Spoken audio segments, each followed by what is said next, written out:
maging kalugod-lugod. So, ang purpose po natin, the reason bakit natin sinusunod ang Panginoon, para maging kalugod-lugod tayo sa Diyos. Hindi lang tayo sumusunod dahil iniutos niya.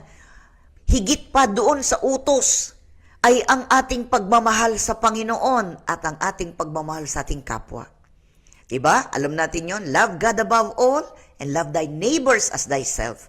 Kung tayo nakakilala sa Panginoon, hindi natin mapipigilan na sabihin yon sa ibang tao upang sila man ay makakilala at experience, maranasan ang kabutihan ng Diyos, ang kapatawaran, ang paglilinis, lahat. Ikaw alam mo yan.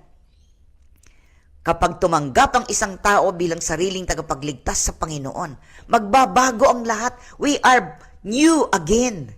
New creation. Alam natin yon. Kaya nga, maging kalugod-lugod sa Diyos, yan din ang purpose ni Apostol Pablo. He was a persecutor before, pero ngayon, he loves the Lord. Mahal na mahal niya ang Panginoon. He did his best.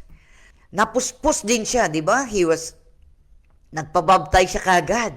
When he met the Lord, tapos after 3 days, di ba, wala siyang, nabulag siya, tapos pinag-pray siya. Yun. Tapos, nagpabaptize din siya kaagad. And he was filled of the power of the Holy Spirit. Pagkatapos nun, he started to preach about the Word. Napag-ugnay na niya yung lahat ng mga bagay na itinuturo sa lumang tipan. Ang katuparan nun ay nasa Panginoong Kristo. So, ang dahilan bakit siya nagsishare sa iba, ang dahilan kung bakit siya naglingkod at masidhing sumunod sa Panginoon with all his heart, sabi nga niya, lahat ng bagay na alam ko, ibinasura ko ng lahat yan. Ang mahalaga sa akin ay si Kristo, sabi niya.